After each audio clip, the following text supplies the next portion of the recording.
Hi friends, ఈరోజు మన video ఏంటంటే తల్లి రెండో పెళ్లి చేసుకున్నంత మాత్రాన మొదటి భర్త పిల్లలకు తండ్రి ఆస్తిలో ఉన్న హక్కు ఏమాత్రం తగ్గదు.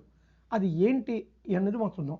ఒకటి పాయింట్ నెంబర్ 1, సామాన్యులకు అర్థమయ్యేలాగా, అంటే ఫర్ జనరల్ పబ్లిక్, ఒక వ్యక్తి చనిపోయిన తర్వాత అతని భార్య రెండో పెళ్లి చేసుకుంటే మొదటి భర్త ద్వారా కలిగిన పిల్లలకు వారి తండ్రి ఆస్తి దక్కదు అని చాలామంది గ్రామీణ ప్రాంతాల్లో గొడవలు పడుతూ ఉంటారు.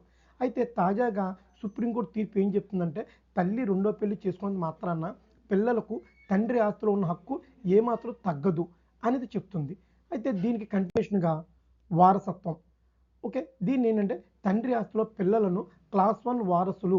తల్లి ఎవరిని పెళ్లి చేసుకున్నా పిల్లల రక్త సంబంధం, బ్లడ్ రిలేషన్ వారి కన్న తండ్రితోనే ఉంటుంది కాబట్టి ఆస్తి మొత్తం పిల్లలకే చెందుతుంది. ముఖ్యమైన తీర్పు: రెండో భర్త ద్వారా పుట్టిన పిల్లలకు మొదటి భర్త ఆస్తిలో హక్కు ఉండదు, కానీ మొదటి భర్త పిల్లలకు మాత్రం రెండో భర్త హక్కు ఆస్తిలో కూడా పూర్తి హక్కులు ఉంటాయి. దీని కంటిన్యూషన్ జూనియర్ అడ్వకేట్ కోసం నేను ఒక విషయం చెప్తున్నాను. ఈ తీర్పు హిందూ సక్సెషన్ యాక్ట్ 1956లోని సెక్షన్ 8 మరియు 15పై స్పష్టతనిచ్చింది. అయితే దీంట్లో ఉన్న లీగల్ పాయింట్ ఏంటంటే తల్లి రీమ్యారేజ్ చేసుకున్నప్పుడు ఆమె తన మొదటి భర్త కుటుంబానికి లీగల్ స్ట్రేంజర్ అవ్వవచ్చు, కానీ పిల్లలు ఎప్పటికీ వారి తండ్రికే వారసులే. Section 24 repealed. గతంలో భార్య రెండో పెళ్లి చేసుకుంటే మొదటి భర్త ఆస్తిలో హక్కు కోల్పోయేది, కానీ ఆ సెక్షన్ను 2005లో తొలగించారు. నేటి తీర్పు దీనిని మరింత స్పష్టం చేస్తూ పిల్లల హక్కులను కాపాడింది సుప్రీంకోర్టు. అయితే గార్డియన్షిప్ అనేది ఏంటంటే తల్లి రెండో పెళ్లి చేసుకున్నప్పుడు పిల్లల సంరక్షణ బాధ్యత, గార్డియన్షిప్ ఎవరికి ఉండాలనే విషయంలో కూడా కోర్టు పిల్లల శ్రేయస్సు, వెల్ఫేర్ ఆఫ్ ద చైల్డ్ ప్రధానమని పేర్కొన్నది. అయితే దీంట్లో 3 ముఖ్యమైన జడ్జిమెంట్ ఏంటంటే ల్యాండ్ మార్క్ జడ్జిమెంట్. ఈ మంత్ February 6, 2026లో కేసు పేరు వచ్చి Ram Gopal versus Shantidevi and others. Case number civil appeal number 1420/2026. తేదీ 6th February 2026.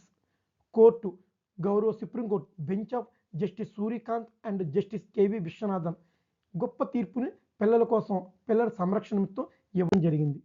ఈ తీర్పు సారాంశం ఏంటంటే తల్లి పునర్వివాహం అనేది పిల్లల వారసత్వ హక్కులను హరించదు. తండ్రి ఆస్తి అనేది పిల్లలకి దక్కాల్సిన చట్టబద్ధమైన హక్కు. తల్లి తన జీవితాన్ని కొత్తగా ప్రారంభించినంత మాత్రాన పిల్లల అనాథులు కాదు, వారి తండ్రి ఆస్తి వారికి రక్షణగా ఉండాలి అని సుప్రీంకోర్టు తేల్చి చెప్పింది. అయితే జూనియర్ అడ్వకేట్ కోసం నేను ఒక విషయం ప్రాక్టీస్ టిప్ ఏంటంటే మీ దగ్గరికి ఇలాంటి పార్టీషన్ చుట్టూ వచ్చినప్పుడు ప్రత్యర్థులు తల్లి విడిచి వెళ్ళిపోయింది కాబట్టి పిల్లలకు హక్కు లేదని వాదిస్తే మీరు రామ్ గోపాల్ 2026 జడ్జిమెంట్ని వాడండి. అలాగే సవతి తండ్రి ఆస్తిలో పిల్లల హక్కుల గురించి అడిగితే అక్కడ దత్తదాదర్శనం ఉంటేనే హక్కు వస్తుందని క్లారిటీ ఇవ్వండి. ఓకే, ఇది ఈరోజు మనకి. సో మీకు ఏంటంటే మన ఛానల్ని ఫాలో అవ్వండి. యూట్యూబ్, బ్లాగ్ ఉంది, ఇన్స్టాగ్రామ్, ఫేస్బుక్, మీరు ఎక్కడి నుంచైనా ఫాలో అవ్వచ్చు. మీకు ఏదైనా దీని మీద డౌట్ ఉన్నట్టు ఇంకా మన ఈమెయిల్ ఐడిలో కాంటాక్ట్ అవ్వండి. Okay, thank you for watching our channel Ponna academy of law. Okay, thank you friends. ఇదే ఈరోజు. రేపు మరో వీడియోతో మళ్ళీ మీ ముందుకు వస్తాను. Thank you.